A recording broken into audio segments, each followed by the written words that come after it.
Welcome to the Holistic Soul Sisters Radio, a channel created to help you heal holistically and grow spiritually. I'm your host, Mandy Rose. I'm not afraid to talk about taboo subjects, so nothing is off limits here.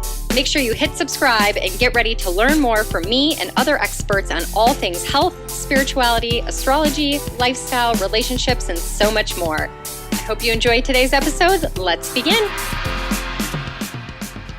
Hello, my holistic soul sisters. It has been a minute since I've come on here and just chit-chatted with all of you. I love the podcast platform where I get to share a little bit more of my life and my behind the scenes and my opinions. And it's just a lot different than creating content for YouTube, TikTok, Instagram, where it has to have like a purpose and a message, and just takes a whole lot of back end stuff to put together. So I love being here with you all. Thank you so much for subscribing and tuning into this podcast and allowing me to kind of share and motivate and help you heal holistically and grow spiritually.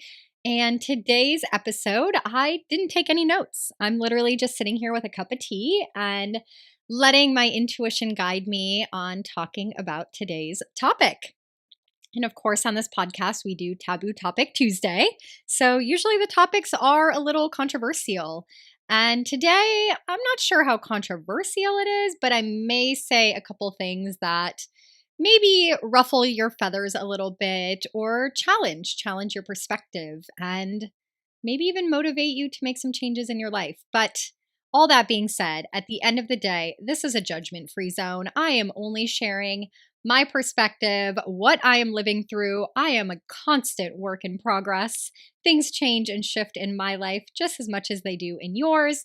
So please remember, anything that I share in this episode is just IMO, in my opinion. And I definitely honor every single person where they're at in their journey. And in no way is this supposed to try to be a way to persuade you into acting, or behaving in any certain ways. So I just always give that disclaimer in my IMO episodes because, I'm just sharing where I'm at.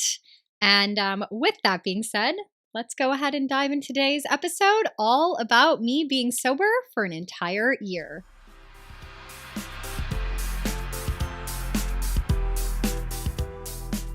Where to even begin? I would say, if you have not caught my previous podcast episode on my decision to not drink, I highly suggest maybe even starting with that. I recorded that last July, and I was about 3 months in of not drinking, and that might give you more clarity as to why I made the decision, what my goal even was for not drinking, where I was kind of at in that time frame. And then it's wild to think that here we are 8 months later, and I still have not had any alcohol. That was never my intention. I did not set out with a specific date in mind. I just kind of said, you know what, I'm going to pause. So let's kind of rewind back and reflect how I even got here. It's even crazy for me to even realize I haven't had any alcohol in a year. So back to last April on the 6th, a friend/neighbor of ours had a wine afternoon at her house, and I went, and it was so fun, and we sampled and tried all these wines. It was by the company One Hope, and I loved them. There was even a champagne that I was like, oh my gosh, this is so delicious. But I came home that night, and the next day was a Monday morning, and I just felt like garbage. I just couldn't get things done. I wasn't super motivated.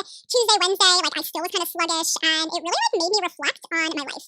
And I think in that moment, I was just kind of like, okay, I have all these dreams, I have all these goals, I want to accomplish all these things, and clearly having alcohol on a Sunday isn't going to help that goal. So I was just thinking in my head, you know what, I'm going to just not drink for a little while. I still had some lingering mold issues I was trying to overcome. I was really fatigued most days. I was having rashes on my body. It was very similar to when I was living in mold. So I thought, you know what, until I get my health under control, I'm just not going to drink for a while. So that was back in April. And I thought to myself, maybe I just won't drink until the pool is finished being built, because of course when the pool is done, I'm going to be outside having tequila every day. So maybe I'll just take a pause until the pool is done. And then I thought to myself, oh my God, that could be forever. So how about just my birthday, which is in August?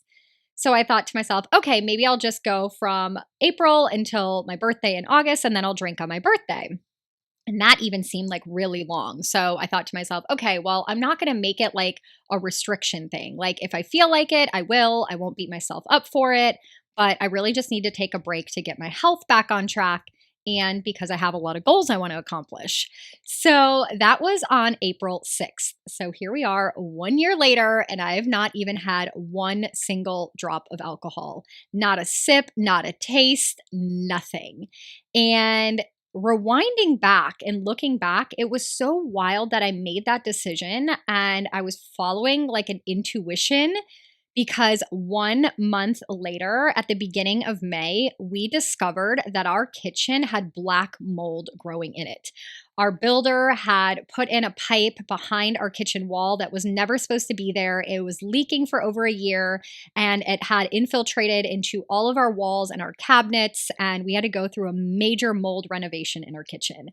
And like, thank God I stopped drinking because that mold was making me sick. Like, no wonder I was still having mold symptoms, and the alcohol was making it worse. So, thank God I made that decision, or it would have been way, way worse. I know it. I would have fallen back into a total flare. So then we underwent a major mold remediation. We were under so much stress. Sasha's parents came into town, and like, had I been drinking at that time, I know I would have drank every single day because we were going out to eat every day at restaurants. We couldn't eat in our own kitchen. So we were constantly like out and about, and I probably would have drank a lot. And then his parents were here, and then, just drinking, you're not in your best first impression, and who knows what it could have been. So thank God for all of that. Then summer came along and I had my first challenge where we went out boating with our neighbors. And I thought, oh my gosh, this is going to be so hard not to drink because I'm used to having alcohol. Like, who goes boating and doesn't have some cocktails? It's like literally a part of boating. And so, I was like, obviously, I didn't feel like it, so I wasn't going to drink. And at the end of the day, even though everyone else drank, everyone else was plastered, everyone else had a lot of fun, I came home on that Sunday night and had so much energy, was super motivated to clean the house. I got a bunch of things done, and I woke up on that Monday morning and felt so good. And that was the first moment I remember waking up on that Monday morning and being like, damn, I am so happy I didn't drink. Like, instead of being like disappointed or bummed out, it was the first moment that I felt the shift and like, damn, that's actually really great. Like, wow. So that was in July. Then I got COVID, so down and out for about a month. So again, thank God I wasn't drinking because, again, COVID, like that was the first time I got it 2.5 years into the pandemic. So thank God I wasn't drinking because my body was able to get over it probably a lot quicker than had I been consuming alcohol up to that point. Then my birthday rolled around in August and didn't really feel a desire to drink. I just kept thinking to myself, why? Like, I'm just going to do it because it's my birthday. And like, is it really going to be fun? And if I drink, like, I'm just going to drink what I always drink. And if we go out to eat, I'll probably pay like $12 or $13 for a cocktail. Like, do I really want to spend the money on that? I have these other things I want to buy. And I ended up not drinking for my birthday. So that was kind of my main goal, right? I was like, I'm not going to drink till my birthday. And now here's my birthday and I didn't drink or want to even think about drinking. So the time went by. 2 weeks later is our anniversary. And if you guys know me from when Sasha and I met, we love champagne. It's kind of like a big part of our relationship. When we met, we would always have champagne. The joke was that I would stay at his apartment and hang out with him as long as he fed me champagne. And he was super into me. He knew before I did that I was the one. And so he was always like, all right, I'm making sure I have a bunch of champagne so you never leave. And here I am on our anniversary for the first time, not wanting to drink. So I thought this is going to be like interesting. How is this anniversary going to go? Are we going to have fun? What are we going to do? Like, what do I plan? And we ended up having the best time. I thought he would have a beer or a couple drinks. Like, I don't mind if he drinks at all. But he didn't. He thought, you know what, if you're going to be sober, I'll be sober. And we stayed down in Sarasota in a hotel. We biked, like rented e-bikes and biked everywhere. We went to a comedy show. The next day we got up and biked all the way out to Siesta Key. Like, we were just super active. We got up early. We didn't feel cranky. We didn't feel hungover. We just had like the most magical time being present, being sober, and really like having good conversation and connecting with each other. And there was like no fighting because I don't care how amazing your relationship is with your partner. Do not tell me that you've never gotten drunk and didn't have a fight. It just happens. It just happens. And we didn't even have any of that worry because we were just like so present and in the moment. So that was really cool. Like, that was something that we hadn't really experienced on our anniversary before, and it was such a special day. So that was in September. Then we had the hurricane where we had to like board up and leave our house, and it was super stressful and very physically exhausting as we had to put up hurricane shutters and stressful and cortisol and traveling in the car and being up late. And again, I didn't drink. I said to Sasha as we were packing up the house, I have this bottle of Dom Perignon that I haven't opened yet. And as we were putting up the hurricane shutters, this is end of September now. I'd been sober for May, June, July, August, September, 5 months at this point. And as we're packing up the house and deciding what we want to save or rescue, I grabbed the bottle of Dom Perignon and I said to him, I'm bringing this with, and I'm popping a bottle tomorrow in celebration of us getting through this hurricane. And he didn't say anything. Like, he didn't say a word. And about 2 or 3 minutes later, he says, what did you just say? I think I just hallucinated. And I was like, what? What do you mean you just hallucinated? He's like, I thought I just heard you say you were going to drink champagne tomorrow. And I was like, yeah, I'm serious. Like, I'm so stressed out. I want to celebrate. Like, we're going to get through this. And he's like, all right, bring the bottle. Let's save it. Let's make sure the water doesn't wash away our Dom Perignon. Put it in the car. And the next day, I woke up and I didn't feel like opening it. There was like a resistance. I was tired. I was exhausted. I didn't physically feel well. We'd been really stressed out. And I said, you know what? I'm not going to stress my body out more with alcohol when it's already been through enough. So I ended up not opening that bottle while we were evacuated. So then we come home and it's October and it was November and now the holidays are coming up and Sasha's parents were coming back for Christmas and New Year's. And he kept saying to me, oh, are you gonna have some champagne on Christmas? And I was like, no, I don't think so. Why? And he's like, oh, I'm just wondering. And I kept thinking, is he gonna like propose? Is there like a reason he really wants me to drink champagne? Like, why does he keep bringing this up? Is he just kind of like testing the waters to see? And I kept saying to him, well, I don't need to drink. I'll just have some like sparkling grape juice or something. Like, I'm just going to drink. And I was like, okay, here's my deal. That was like my new deal when we got to like October. It had been half a year. And I said to him, it has to be a super, super special occasion. So I'm not saying I won't drink. It just has to be like a really good reason to drink. AKA if you propose, like, yeah, I'm going to have a glass of champagne without saying that, right? So Christmas rolls around and his parents are here and I never felt called to have any alcohol. Like, I have this bottle of buttery Chardonnay, which is like one of my favorite wines, in the fridge since last April. Like, it's been in there. I see it every time I open the refrigerator. And there were moments where I thought to myself, yeah, I would like this. Like, it would probably taste so good. But the second I thought of that thought, it was kind of like, but why? You know, like it was just a passing thought. There was never a moment where I thought to myself, like, I just want to make it to 8 months. I just want to make it to a year. Like, I just want to make it. I never, ever had that thought. I just was in the moment, like, but why now? Like, how am I going to feel? Is this going to be worth it? And so I just never ended up breaking open the bottle, right? Like, it just never ended up happening. So then we got to New Year's and we had people over celebrating New Year's and didn't feel called to it. My neighbor, it was so lovely, brought over 2 bottles of sparkling grape juice. One was rosé and one was white. And it was so kind of her. And I sipped that and I felt just as cool and just as amazing.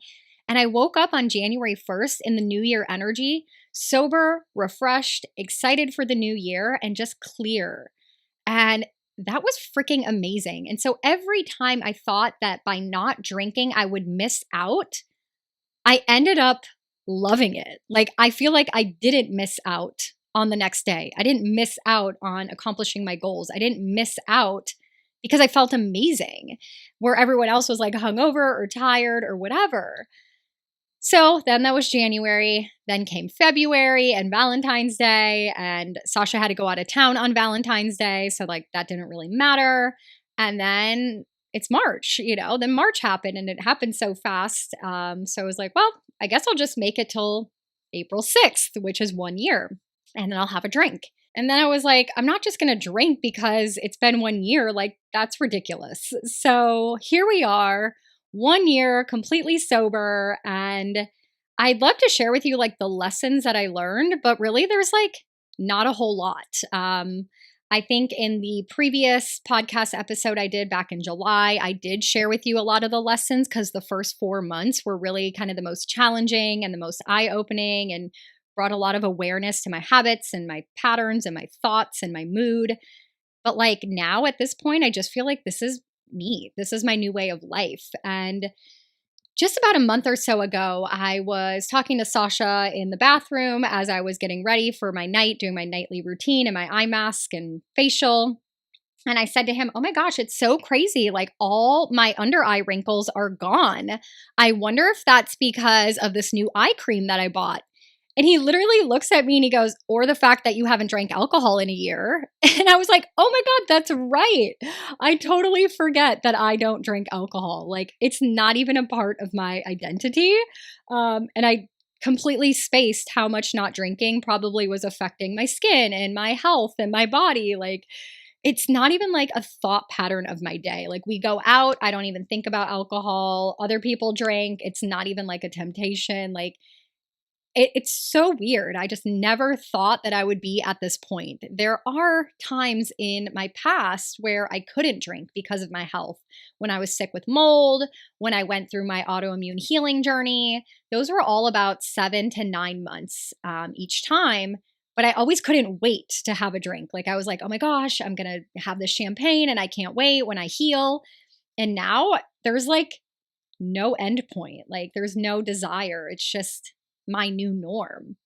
So everyone asks me, okay, then what's next? Like what are you just never going to drink again? Is this the new you? Like what next?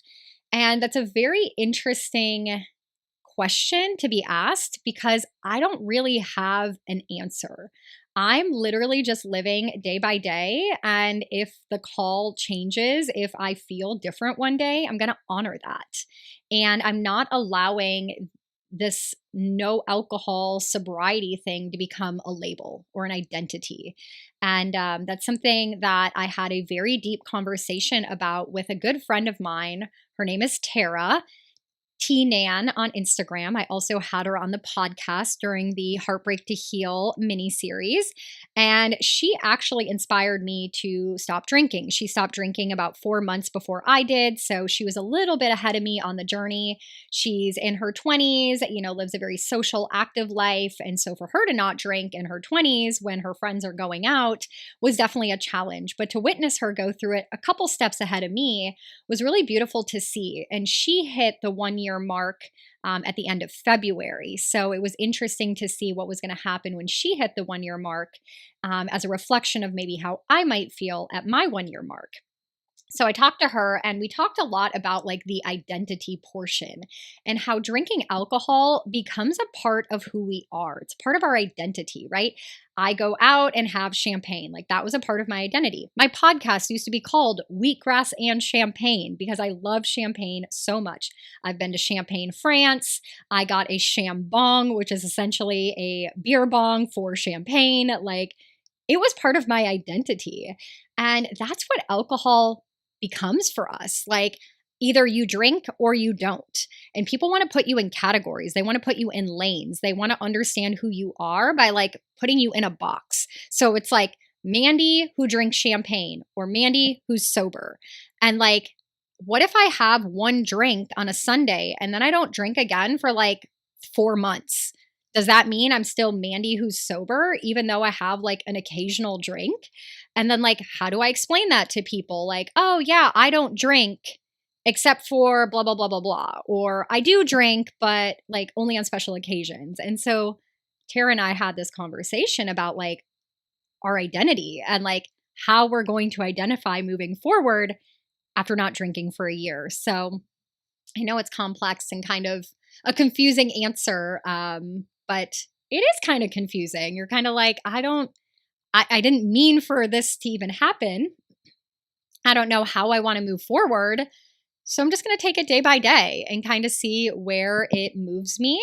I do know that I've done a lot of research on alcohol since I haven't drank, just to better understand it. Now that I don't even think about it, I'm kind of like, okay, um, why are people going more towards sobriety? There's more and more people that I talk to who like quit drinking for 90 days or quit drinking for a month or only drink on weekends. I see it so much more around me in my friendship circles, in my community, on social media, that people are opting out of alcohol. And I think that's great. Like, I think it's amazing. I think you should challenge yourself. I think you will learn so much about yourself, but I'm not here to talk you into it, right? You got to do that when the time is right for you.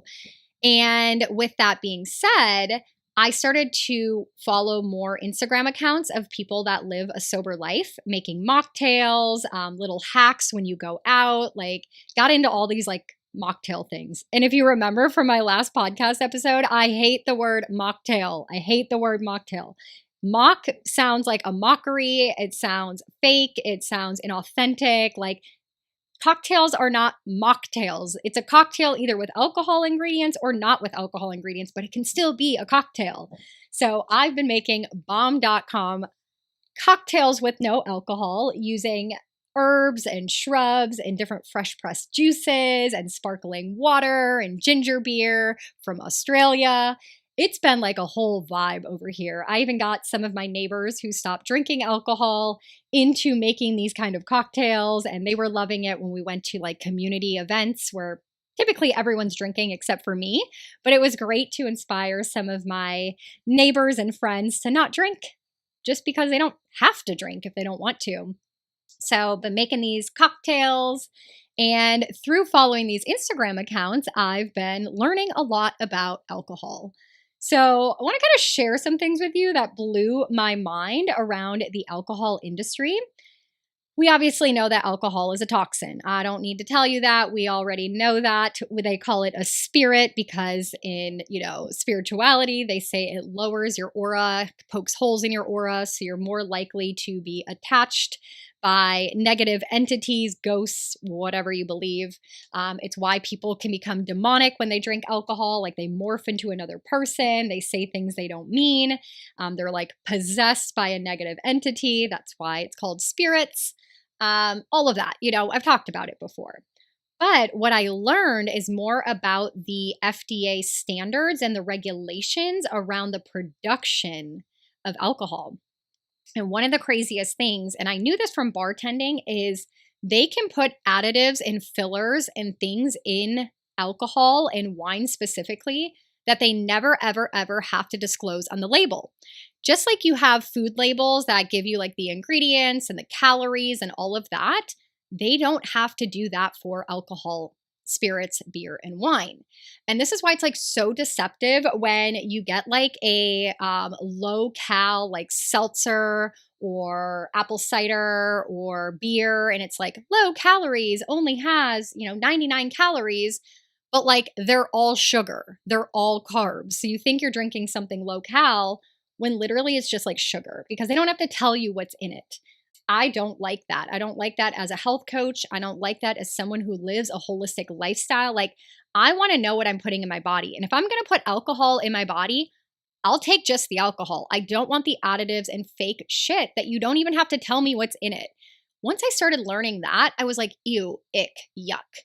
And then specifically related to the wine industry, there are over like, I think 40 ingredients that are toxic that they're allowed to put in wine in the United States that are banned in European wines.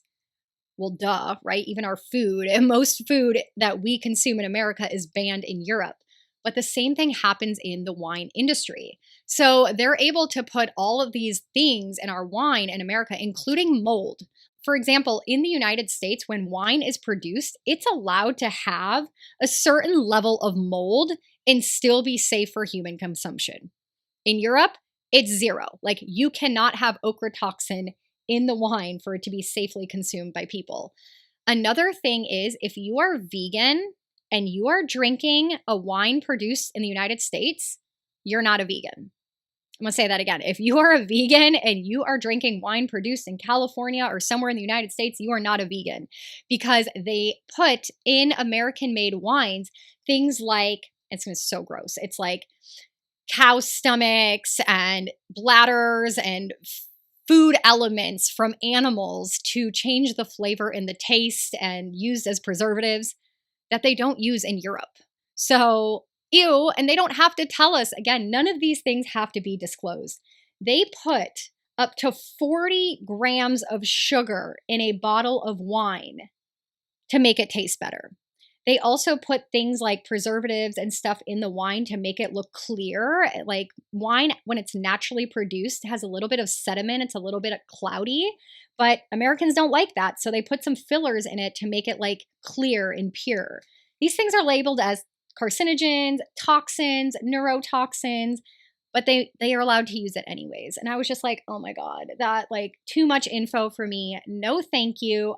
If I'm going to ever have wine or champagne again, you know it's coming from Europe. And this makes sense to me because when I go home to Germany, I'll drink wine every single day and feel fine.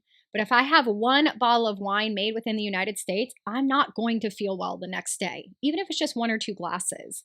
So yeah, that kind of tainted me from desiring alcohol. This happens in spirits too. This is very common with vodkas and rums where they put all these like banana rum and strawberry rum. Do you even know what they use for those flavorings? You don't. You have no idea. If you did, you might not want to drink it. So again, if I do drink, it's going to be something pure with no additives, no flavors. Tequila is also a major culprit in this. They have like tequila gold. Tequila gold is fake as fuck. It's made to have you thinking you're drinking expensive tequila, like tequila reposado or tequila anejo. Tequila gold is literally silver tequila with caramel food coloring in it to make it look gold. Horrible. Do not ever consume caramel food coloring. Bad for you. So anyways, I totally digress, but I just wanted to throw this out there. If it would be something that might be the final straw to convince you to take a little break from drinking alcohol or at least switch to something cleaner. I'm definitely of the mindset that cleaner is better.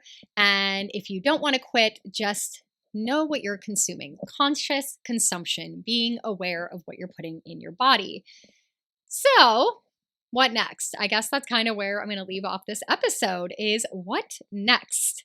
And yeah, coming up in my life, I guess this is kind of more personal, sharing behind the scenes of my life. That's why I love this podcast, because I feel like super comfortable with you all just sharing what's going on in my life. And the first one is health related. I feel so much better. Since I have stopped drinking, every single area of my life has improved tenfold. And that was a big decision for me to not drink. I said, if I don't have the health that I desire, why am I drinking? Why am I halting my healing? If my relationship is not as amazing as I would love it to be, why am I drinking? It just causes fights or makes me feel crappy for 2 or 3 days and I don't have the energy for my partner. Why am I drinking? If I don't have the money in my bank account that I desire, if I don't have the car in the driveway that's of my dreams, if I don't go on the vacations that I want to go and places I want to see in the world, why am I spending money on alcohol? All that is blocking me from living the life of my dreams. It is just standing in the way of where I'm at in my life and the life I want to be living. And I was like, okay, until I have the health and the body that I want, until I have the money in my bank account that I desire, until I'm living the lifestyle of my dreams, I'm not going to drink. Like it didn't make sense to me anymore. So where am I a year later? All of those areas of my life have improved tenfold. And like, I can't even start talking about it without sounding arrogant. And I don't mean to, but like I've put in the work. Like I have sacrificed. I have went to social situations where people were hammered, drunk, laughing, screaming, and I am sitting there sober, just moving through the energy, just calming my nervous system while they're yelling and talking about dumb things. I've gone to places and been the sober driver.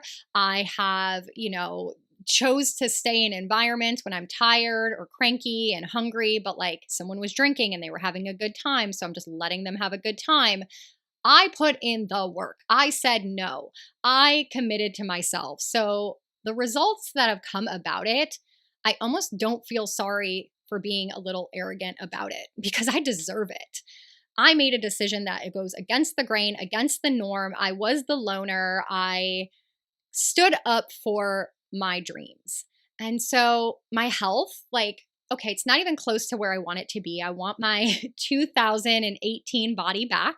I'll get there, but mold symptoms gone. I have energy most days. I can get up and film content and go for a bike ride and go to the gym and like just feel good in my body again. So that feels amazing. My relationship better than ever. You know, my partner doesn't drink very much at all, has not had a sip of hard alcohol in over a year and a half, drinks maybe 1 or 2 beers at a time, has only gotten a little tipsy once in the last year and a half. So for the most part, we're a sober couple. And all the things that we do together are like sober, are present, are with joy and gratitude because neither one of us is cranky or irritable or triggered or emotional or upset or letting alcohol de-influence us from how we truly feel for one another.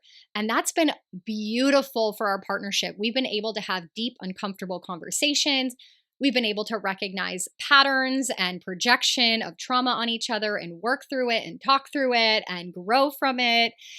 We've really been able to get to a deeper place of connection. And I didn't even think that was possible a year and a half ago. And then when we're talking about my business, like I just am so grateful because I would not be able to do all of the projects that I have my hands in, all the businesses that I've created if I was drinking alcohol. I have Glow Beauty Services where I do event hair and makeup, spray tans, waxing, run the social media for the spa, do sound bath meditations. Like that is a whole entity of itself in the beauty industry. Then I have Holistic Soul Sisters, a company that I am so proud of how much it's grown in the past year. I have created the Holistic Soul Sisters shop with products that I sell that helps women heal holistically and grow spiritually. I've been able to do markets. I came out with my astrology line with all the teas for the different zodiac signs. I trademarked the brand, went through that whole process, like started a YouTube, a podcast, the Instagram, a TikTok, create content, like do women's circles, cacao ceremonies, present at retreats, like so many things with that brand. And then I have my astrology business where I do birth chart readings and I've had to promote myself. I've had to share and talk about astrology. I do about 20 to 30 readings a month for people, plus making the content on YouTube, creating the TikTok channel, going viral on TikTok.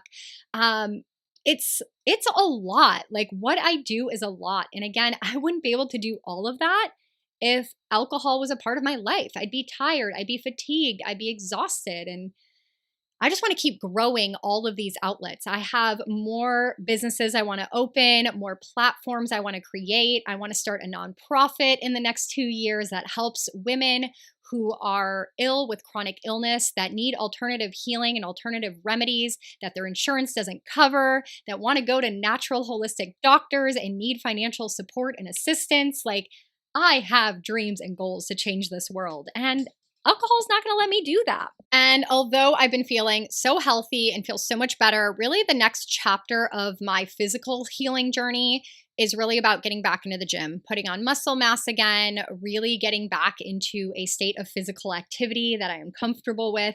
I am tiny framed, I am small boned, and so I just want to take up more space. It was my word of the year. I want to take up more space. So build more muscle, really just feel strong and fit again. And also in alignment with my physical health, I don't want to drink alcohol because I'm still working on my hormones and my fertility. And for those of you who've known me for many, many years, you all know that I've never desired to have children, but I have a partner in my life that I love and I adore, and he's always dreamt of having children. And I'm pushing 40. I feel healthier than I ever have in my entire life at age 37. So I'm not really concerned about the age at all. But I want to keep my cells and the health of my body at optimal levels. I want to feel so good and so healthy the older I get. I did that podcast episode around my birthday about anti-aging and all the things I do to stay young as I grow old. And that's also a big reason for me to not drink alcohol. You know, it is damaging to the cells, it is aging, it is not good for fertility. And if I ever choose to get pregnant, when you get pregnant, I think I'm going to do an entire podcast episode on this with a doula. That if you want to get pregnant, let's say in, I don't even want to say a month because I don't want to put that into my energetic field. Let's say you want to get pregnant at a certain time frame, X date. Your body should be prepared for that pregnancy 6 months before. You should be detoxed. You should remove heavy metals. Your gut microbiome, your gut flora should be optimal. You should have tested yourself for mold toxicity, heavy metals, getting IVs, building up your nutrients, building up your B vitamins, building up your zinc, building up your vitamin D. Like, your body should be at tip-top optimal shape. You should have blood work, lab work run. You should be at a certain level in my world. You don't have to be. I'm just saying, like, the human body should be, a female's human body should be at a certain level 6 months prior to conceiving the baby, because that's your egg. That is the health of your egg, which will be the health of your future child. And obviously, there is God's will, and nobody knows what's going to happen. But as somebody who's empowered about her health, as someone who makes conscious decisions in her life, I'm going to do everything I can humanly possible if I choose that route for me and my family and my child. And so alcohol just does not fit in that program. It does not fit in that schedule for me. Again, no judgments. A lot of people don't have this information. A lot of people don't have these resources. A lot of people, it's just not a part of their chapter. So no judgments. This is me. I've waited till 37 for a reason. I have come to this place in my life for a reason. And this is truly what I feel is in alignment with my soul and my destiny and my calling. So again, until I get to that level and that decision in my life, I choose not to have alcohol be a part of it. So I say all that to say, now I'm going to come at you with a little curveball here, that I'm probably going to drink alcohol this year. And I don't know, maybe I won't, but I probably will. And I'm not going to beat myself up about it. Again, I'm just going to be present and see how I feel in that moment. And in that moment, I might say no. So I say that because we're going to Europe this summer. And not only are we going to Europe to visit my family, but we're going to go to London. And I have had on my vision board, I'm looking at it right now, a picture of London out of a plane window. I want to go to high tea at a beautiful, fancy hotel. And I've always dreamed of having a gin martini, a fancy gin martini with like fresh lavender syrup in a fancy lobby bar of an expensive, ancient, old hotel. I want it. I see it. I'm going to do it. And I think for me, that just shows me that in order for me to want to drink alcohol, it has to be a super, super special occasion. I'm not ever probably going to have a tequila soda again. Boring, lame, been there, done that. I know what it tastes like. It's boring to me. Going out to a bar and having a drink, boring. I've done that so many times in my life. When I moved to Florida, I lived pretty much on Clearwater Beach. I worked for a corporate hotel. We went out every night to Shepherd's, every night out to the beach. Like, I know what it's like hanging out at a bar. And I've done it so many times in my life that it's like not interesting anymore. I'd rather go to London, go to a lobby bar at an expensive hotel, have a fancy cocktail made by a real bartender, and enjoy that. Super special occasion. Now, going home to Germany to see my family, we're going to be with my family for 3 weeks and then Sasha's family for 3 weeks. In the past, I would have a glass of wine with dinner, something I have done since I was 14 years old. And I don't know if I'll just have it once in a while, if I'll have it every night like I'm used to. I don't know. That one's kind of up in the air. But again, European wine is a lot cleaner. So we'll see how I feel. I also want to enjoy my time. It's going to be very short, and my brother's coming over with his fiance. My mom's going to meet us there. We want to go hiking. We want to go see the country. We want to do so many things together as a family. And just knowing my body and my health history, I can't be as vibrant and as active if I'm having alcohol. So I might just say no altogether, but we'll see. Again, we'll see. And then the other major time I probably will drink some alcohol is when we go to South Africa. And I'm so excited for this. My bae turns 40 I don't know if I should be sharing that, but if you're listening, Bay, sorry. He'll tell you he's turning 27, but he's turning 40 and he's going on his dream vacation to Africa. So we are going for about a month. And South African wine, I heard, is absolutely amazing. We're going to stay in the countryside, go to these amazing wineries. They look amazing. And to celebrate his 40th birthday, we'll be there for Christmas, we'll be there for New Year's. And then we're going to fly out to Mauritius, which is an island in the Indian Ocean near the Maldives.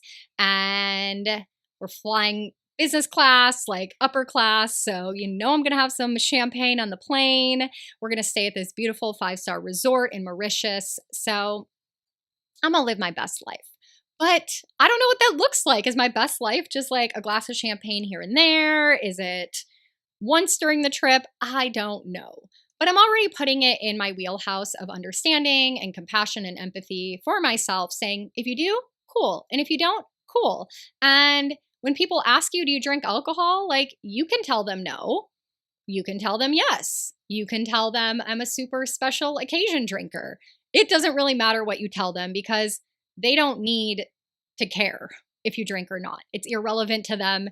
So I don't feel like I'm lying if I say yes, I drink, or no, I don't drink, or only once in a while I drink. Because I don't even know. And I think that's kind of goes back to the conversation I had with Tara about how people want to identify you or put you in a box so they know how to relate to you. So I don't know. You might hear me say I don't drink, and you might see me on Instagram in Europe having a cocktail in London. And I still might tell you I don't drink because normally I don't. So hopefully this episode helps you kind of understand this journey that I'm on, that I'm ever navigating. I hope you can hear in my voice how proud I am of myself, this growth, this development in my life.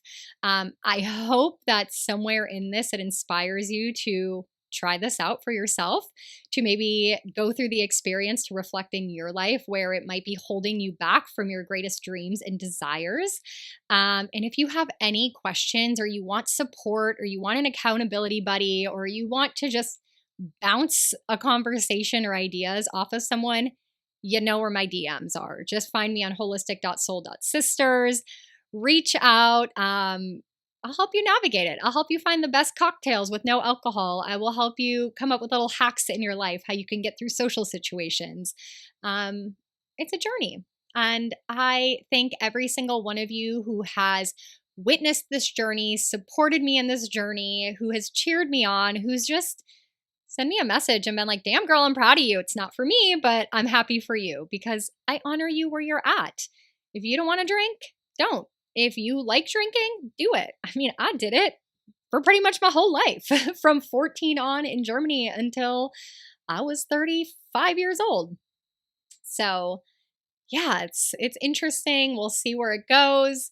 Thank you for tuning into this episode and being so compassionate and understanding and being a part of my community. So with all that being said, I hope you are well, Holistic Soul Sister. I hope that you are in a season of life, of growing, whether that's healing holistically, growing spiritually, empowering yourself, transforming yourself. There is a lot of astrological energy and shifts and turns going on. So I hope you're maximizing it. I hope you're choosing to ride the wave. I hope you are going towards the pursuit of your dreams and your passions. You deserve it. And again, thank you for being a part of our community.